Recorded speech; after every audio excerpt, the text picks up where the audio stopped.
Hello, Cherries fans. On Saturday, Bournemouth entertain a side that have got a pretty good record against us at Dean Court. We've always found it difficult against the Gunners, but we have gained 5 points from them. That's 5 points more than we have off Manchester City. But this Arsenal side under Arteta, they are different. From the outside looking in, there seemed to be some scepticism by looking at Arsenal fans' reactions to his appointment, but it's clear that over time, the soft underbelly that Arsenal had towards the end of Arsene's reign, well, that's gone. And now they're not only just looking for Europe, they're looking for Champions League, they're looking to be in the conversation. Not only that, these days, people are calling them joint favourites. But what's going to get them over the line? Will they get over the line? And how do fans feel about a trip to little old Bournemouth? Indeed, what do they really think about us? To get the lowdown, we've got a friend of the channel, a friend of mine, one of the AFTV regulars, but also the main man from football's 12th Man podcast. It's Mr. Dan Potts. Dan, how are you doing? You all right?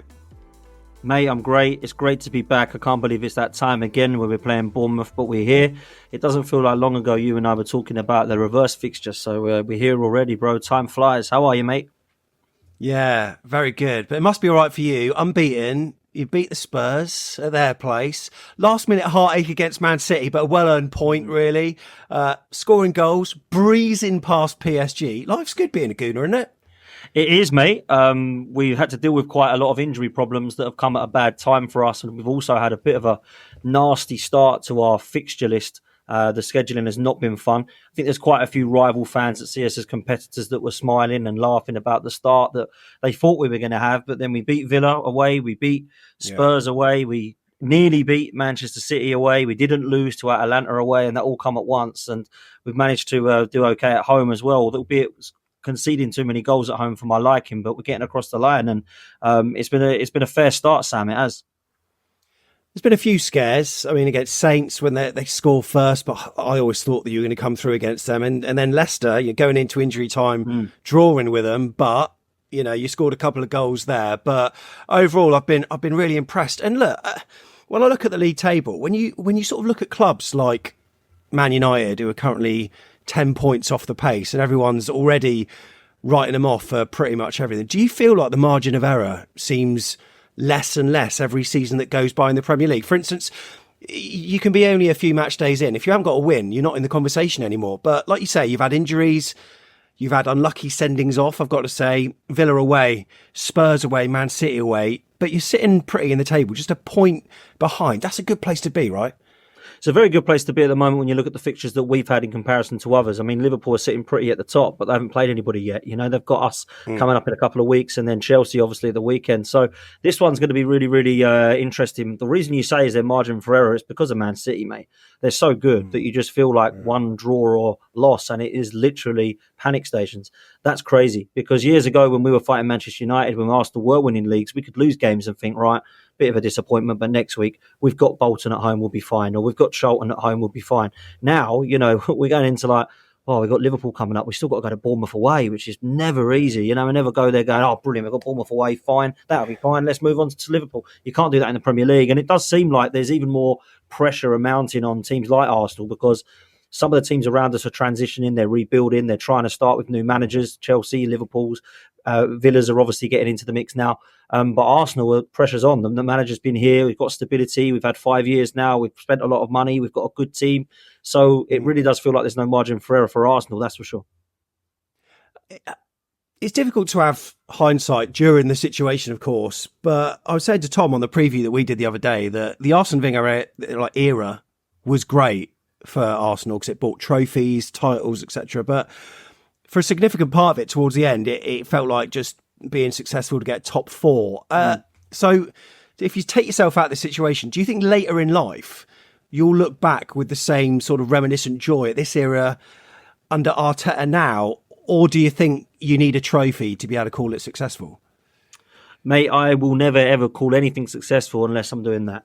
And that's lifting plank at the end of it. And that might be snobbish. That might be me being spoilt. But I was when I grew up, Sam. We were winning trophies and we weren't in positions to be celebrating top four. And it's quite ironic that the guy that brought us trophies consistently is the reason that people still believe top four is a trophy, because that come out of his mouth. And now it's not just Arsenal fans that say it; it's rival fans. Chelsea, give me top four.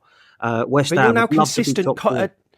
But you're now like consistent title contenders, even favourites. Like you weren't really in those conversations back then towards the end of Wenger's era. Now, every season, you're almost joint favourites with Man City. But is it just getting over the line that's the key thing that he needs to do? Of course. Look, if you said to Mikel Arteta, your job is to get Arsenal challenging again, job done. He's done that. But it wasn't. It's to win us titles again. And I think there are a lot of lovers that think he's absolutely outstanding for what he's done. I'm one of those to say, wow, what a job to get us challenging again. I didn't want a manager to get us challenging again, because believe it or not, we actually challenged a couple of times under Wenger in the years where we weren't winning stuff. We threw 2 league titles away back then. I mean, one of them was to Leicester, so you look at it and you think like we were actually challenging back then as well. But we were actually winning FA Cups along the way. And although he did that with the Emery squad for 5 years now, we haven't won anything. So if we walk away trophyless again, there will be question marks as to, right, when then? If it's not now, when? Tell me the year. If Arteta's going to do it, give me the year, and I'm here for it. And if you say Arteta might need 3 or 4 more years, is that acceptable? Is he the guy to get us across the line? Is it because Pep Guardiola's here that we can't win it? Not for me, because I don't think you can use that as an excuse. It's not Pep Guardiola's fault that Arsenal didn't win the league the last 2 years. It's Arsenal's fault we didn't win the league for 2 years. So I look at it and I think as much as he's great to get us there, I need him to get across the line now. And I'm not just talking about him winning the Champions League, because that's incredibly hard, or a Premier League. I'm talking about him actually being successful this season by lifting even one of the domestic trophies and taking Man City all the way again. I would see that as a successful season, because I'm not one of these guys who turns my nose up at domestic cups. I don't think we should ever do that. So, when I speak to you now, and if I said to you, Sam, Bournemouth are going to win the Carabao Cup, you're not going to go, oh, really? Bloody hell. You're going to go, oh, my word, really? What a season. Iriola's a hero. So that's what it should be, man. It's all about winning trophies for me, and that's what Arteta's got to do now. So what's the, if you had a preference, like you can only win one, which one out of the 4 you're in? Champions League. A lot of people will pick Premier League because it's been so long. I totally appreciate that, and I'm not going to turn my nose up at either of those. They're huge, huge trophies, but I want the one with the big ears, man. Because I've never had it. And I've never had a European trophy that is a European Cup or a Champions League. And, I've won in Europe in 94. It wasn't really the same with the Cup winners. Obviously, we've won the Fair Cups in the 70s. I don't class that. So for me, we've only really got 2 European trophies, and that's crazy for the club the size of Arsenal. So when I look at what we need to shut Chelsea up, City up, Tottenham up, all the others that start pointing fingers saying, Man City are bigger than Arsenal now. They've won a Champions League, and so are Chelsea. They've won 2. We win that and we leave everyone else dead in the water. I mean, in my opinion, we're still bigger than them in terms of heritage, history and trophies because we've got more than them. But European Cup, they can win us with that one and trump us with that. And we have to then go and do that. So if you could only give me one, it would be the Champions League just over the Premier League. So in terms of the easiness of winning a trophy, if you had to rank them, would you say what, Carabao Cup, then the FA Cup, then Premier League, then Champions League, or? I would say the order of easiness, Carabao Cup, because a lot of the teams play their kind of mixed teams. A lot of the bigger clubs start to rest players, so there's always an opportunity there as long as you take it seriously. FA Cup, surely that's your first port of call, then, isn't it? That's your first. That's the first thing to win. If you can, bro, 100%. If we go into these Carabao Cup fixtures going, "Oh, I'll just play the kids," I'll be really frustrated. You can't chuck trophies in the bin when you're 5 years without one. You just can't do that. So for me, that's the first one. The FA Cup then comes next because one, it's our trophy. We've won it 14 times, and also we're the second favourites to win it, alongside Manchester City. So surely that's an easier trophy to win. Then I would actually say the Champions League's easier to win because it's a knockout competition. And knockout competitions, I actually find it easier. Look at the teams that have won the Champions League in the past. Were Liverpool in 2005 better than the league winners? No. Were Chelsea, when they won it under Di Matteo? No. Were Porto under Jose Mourinho the best team in the world? No. So I think we've got a better chance of winning that one, even though the mentality might be an issue with this younger squad. But then the Premier League's so hard because Man City are pretty much flawless. So that's got to be the hardest one to win. But if out of the 4 of them I had to rank them, it would be Carabao Cup, FA Cup, Champions League. I won't lie, Dan. The stats ahead of this weekend's game, they're ominous, right? So Southampton was your 1,999th top flight win. This will be 2,000. Wow. Another one as well. Saka, he scored 49 goals for Arsenal. On the day of the game, he'll be age 23 years, 44 days old, which means if he scores 50, if he scores against us, it'll make him the youngest player to net 50 for Arsenal. All these stats are lined up for a hell of a night for Arsenal. And it is a funny one because you said it's a difficult place to go, but invariably, I mean, look, we have taken 5 points off you at home, but especially recently, it feels like, because we said this on our preview, it felt like before Arsenal were gettable. Now we don't feel that. We feel as though like it's a free hit, and obviously that's a compliment to you. But how do you regard matches at Bournemouth? So I've always had respect for Bournemouth, to be fair. I love the stadium. I do. I think it's class, and I've been there a couple of times, and I love trying to get tickets. It's very hard to get tickets, and I'm not going on Saturday because I didn't get a ticket. But it's a fantastic away day. Always respected where you've been. I respected Eddie Howe so much and still do in terms of what he did at Bournemouth was superb. How much I respect now is your manager, mate. The best decision to keep hold of him, by the way, last season when it looked like things were really bad for you at one stage, and I thought, everyone was talking about Gary O'Neill shouldn't have gone and all this stuff, and I thought, look, just give this guy a bit more time because actually he's clearly highly rated. I believe he came from the Bielsa kind of mould, so he obviously knows that style of football quite well. So it's very exciting, very attack-minded. What Bournemouth have got is when they line up, I don't look at Bournemouth's team and go, oh, that's scary. Blimey, I wouldn't fancy that. But you've got certain individuals I look at and I think, watch him and keep him quiet. Dominic Solanke was one of those. Obviously, you've coped very well without him, I must say. I don't think you look at Bournemouth now and go, they're going down. Solanke was the only reason they were up there. It's not that at all. I look at Semenyo, top player.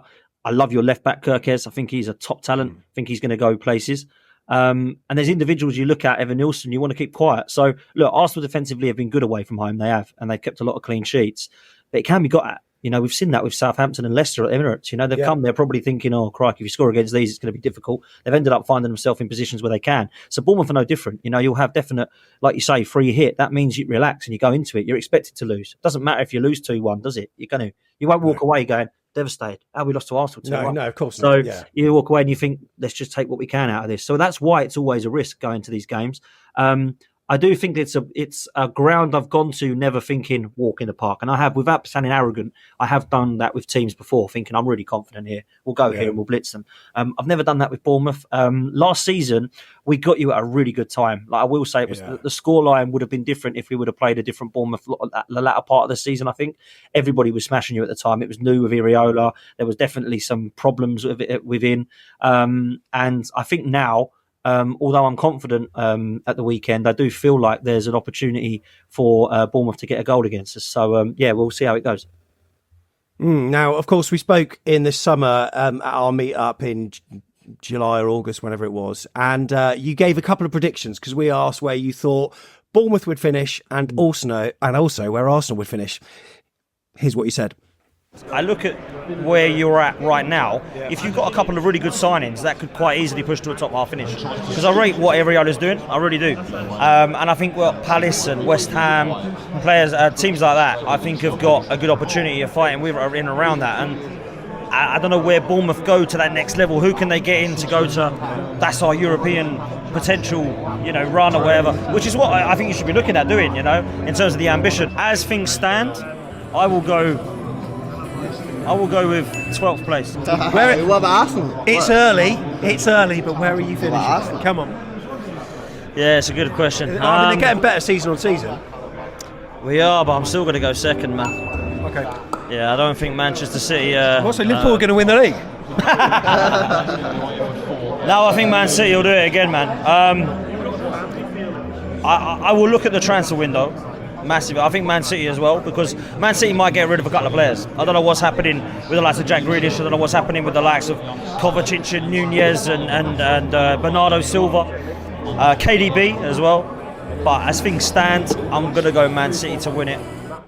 Yeah, so Bournemouth you had down as 12th, which I think could well be accurate. But for Arsenal, you did say signings dependent. You said they would finish second because you thought Man City might be too strong. Now, of course, that was before most of the transfers had been done. And, of course, Raya was tied down. Calafiori came in, Sterling, Marino. Of course, Neto from Bournemouth, which came as a surprise to us all. Of course, out the door, Ramsdale, Nketiah, Smith-Rowe. Are you happy with the window? I would have been happy if we would have bought a striker. I still feel that that's the position, if I'm honest with you. And look, Kai Havertz has been phenomenal. He has. I mean, he's shut everybody up. People were laughing at 65 million, saying it was a waste of money. And that's why his song is great, because 60 million down the drain, Kai Havertz scores again. And he really has been, Sam, in the number 9 position. If you look at his stats, since January, when he started playing in the number 9 of last season, he scored 1 goal every 2 games. That is a brilliant, phenomenal record for him so far. He's pivotal to how we play when he's in that 9. We need him there. I hate it when he drops back. But after him, I worry. Jesus, he's not a number 9. He's out of form. Sterling's come into the mix and still needs some time. I'm not ready to give up on him, but it doesn't look great from what I've seen in the first couple of games. We're reliant so much on Saka and Ødegaard. Ødegaard being injured at the moment is a difficult one. We have missed him. Results wouldn't say that, but times of the game, you can see you're always going to miss Ødegaard. He's phenomenal. So, that's why I'm still got City to win the league. However, if Manchester City miss Rodri like everyone says they're going to, Arsenal must. They absolutely must this year, because this could be the season where Manchester City slip up, because there'll be a couple of games where they think, Rodri, we wouldn't have lost that game. Rodri, we wouldn't have drew that game. And we need to make sure that one of two things happens. If that's the case, need it to be Arsenal, and we need not for it to be a Liverpool or someone else that wins the league, because that would be absolute criminal. So it has to be Arsenal's year, man. In terms of Bournemouth, 12th. Look, the reason I've put you there is because I think you need to be respected. And a lot of people would have put you lower because of Dominic Solanke leaving. Now, don't get me wrong, 19-goal season striker. You're going to want that. I actually quite like Evan Nilsson. We actually were looking at him, to be fair. Yeah, I know it started off not amazing, and I think he's missed a penalty, and don't think he's been like outstanding, but he certainly causes absolute havoc up there. And once he gets the first or second goal, I think he will fly. I'm a big fan of some of your players. I've mentioned them before. I think Semenyo, I think Kirkes. I'm not going to butcher his name at the back. Your centre-half, I think, is decent. Zabani, I'm not going to butcher his name. He's a good player. So, listen, I think you've got a great chance. And really, Sam, if I'm honest with you, if you didn't have Iriola, I might not put you as high. I'll be real. I think he's so good. Yeah, you know what? You're not the only person to have said that. So, I mean, if you could pick a Bournemouth player to sign for Arsenal, and you've only got one, who would that be? I'd go with Semenyo, It's Semenyo or Kirkes for me, because I really do look at our left back sometimes and I think, who is it? Is it Calafiori? Is it Timber? Is it someone else? Is it Zinchenko? But I will go with Semenyo, because I do think he has been phenomenal. I think he's been such a good signing. I don't know where you got him from or how people missed that, but that was a superb signing. And for me, I think he can come in and do a really good job, because we've got some problems after Saka. We have, Sterling's the guy at the moment, but if I'm honest, Semenyo's on better form than him and he's playing regular football. It's looking good. Obviously, he needs to stay, in my opinion, because he's playing, looks settled and happy there. But if I had to pick one and one only, it would be Semenyo, believe it or not. I don't know that Evan Nilsson is a huge upgrade on Havertz, even though I think we need a striker. But yeah, it would be Semenyo, bro. In terms of Kai Havertz, I was just looking at it. So his first goal came at Dean Court in that 4-0 victory when he scored the penalty, but he's been involved in 20 goals. The pity penalty. Yeah, that's right. He's been involved in 20 goals in his last 21 Premier League appearances. So he is a threat, and we certainly know he has, and he's certainly growing with every performance he has for Arsenal. All right, what's the blueprint for a team to beat Arsenal? How do we get at you? Yeah, it's a really good question, because a lot of people think that you just soak up pressure and try and hit us on the break. But actually, when teams have had a go at us, that's where, and it needs to be early doors, that's where we start to get a bit nervous. Because if you think about it, nobody has managed to do it and be successful with it yet, because obviously we're unbeaten. But when they have got early goals, it's put a little bit of a shiver on us. Now, the only game I would say that's not the case would be Man City, because that was such a mad end-to-end game that it was just insane. And I'm really still gutted that Trossard got sent off, because I think it would have been a phenomenal game other than that. It was so absorbing. It was just brilliant. Yeah, it was just like proper old school. I loved it. Yeah, it was. But when teams have actually had a go at us, it's actually been their missed chances, but we've looked wobbly. Now, Wolves, I know we beat them comfortably at the first time, but they actually had a go, and David Raya pulled off ridiculously good saves to stop them from going 1-0 up. Aston Villa, we all saw Roddy Watkins miss 2 absolute sitters, right? So when you have a go at us and you shock us a bit, because I think Arsenal now, they're so used to, right, everyone will sit back, this will be a low block, we'll have to have all the ball and try and find a way through. When you boom, we ain't going to do that, we're going to come and have a go and play some Muriola football, that is your best chance of getting something out of us, Sam. It is. If you go there and low block and just try and we'll just nick them on the break 1-0, see if we can do that, I don't think that'll work. So I would say come at us, because we definitely can be got at. We're not invincible. No way are we an invincible side. Yeah, I think one of the things that obviously, Saints tried that to some extent. Leicester, they gave it a go, but, a tale of two defences that aren't particularly great. I know we lost to Leicester, so it sounds really ironic saying that, but maybe Bournemouth can pose a threat. And I think defensively, we're actually not too bad. But look, we're playing stars of a different level against the Gunners. Look, I need to ask you for a prediction, Dan. I know it's going to be a positive one for you guys, of course, but what are you saying? I hope that I'm right here. I'm going to go 3-1. A lot of my Arsenal mates have gone with a clean sheet. I don't think there will be. The only reason I say that is because I'm still unsure what our back four is going to be. And every time, as much as I like Calafiori, that we've played Timber and Calafiori, we've actually conceded. So the clean sheets that we've got is when we played Ben White and Timber. So I think he's going to stick with Timber and Calafiori, and I think there might be a bit of a leak, but I think we'll win the game fairly comfortably. I've gone 3-1. 3-1. All right, Dan, thanks so much for coming on. Good luck for the rest of the season. Not for Saturday, but yeah, really appreciate you coming on. Big up, man. No, come on. Legend. Great to chat to Dan Potts as ever. Make sure you check out Football's 12th Man, and AFTV at full time will also, I'm sure, provide a reaction from him about what he thought about this 3-1 win that he's talking about. Today, Andoni Iraola had his presser at Dean Court where, oh my God, Tyler Adams is in contention. We haven't got a single injury. When was the last time we ever heard that at Dean Court? He's keen to pick up points. He was very disappointed, so he says, about the fly in the ointment, as we called it, against Leicester, where we dropped some valuable points. We really should have got something from that, at least a draw. But there's time to turn things around against Arsenal, Villa, Man City, our next three games. That should be fun. We've got some stats on Arsenal from Matt Vitals, who's been checking out Arsenal's last four games. Now, they were two tough away games, Spurs and Man City, followed by the easier ones, Leicester and Southampton. Arsenal from them gained 10 points, only dropping points at Manchester City, where they played the second half with 10 men. Now, the XG suggests that a draw would have been fairer against Spurs, and a defeat at Man City would have been fairer. So maybe they should be happy with where they are.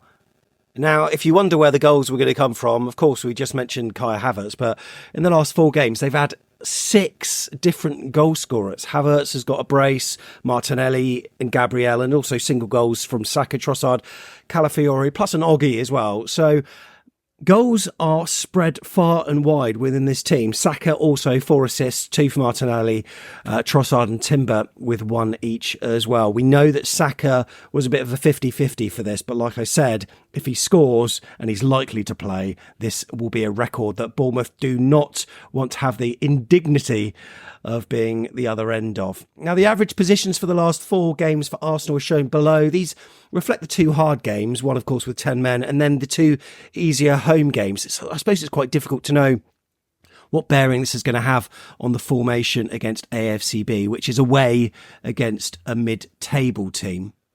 And if you're looking for something to cling on to, one little stat that he's provided, the following graph, as you can see here, compares the summary stats of Arsenal and AFCB over the last 4 games. Arsenal, yes, they do create more big chances. However, they've conceded more attempts per game.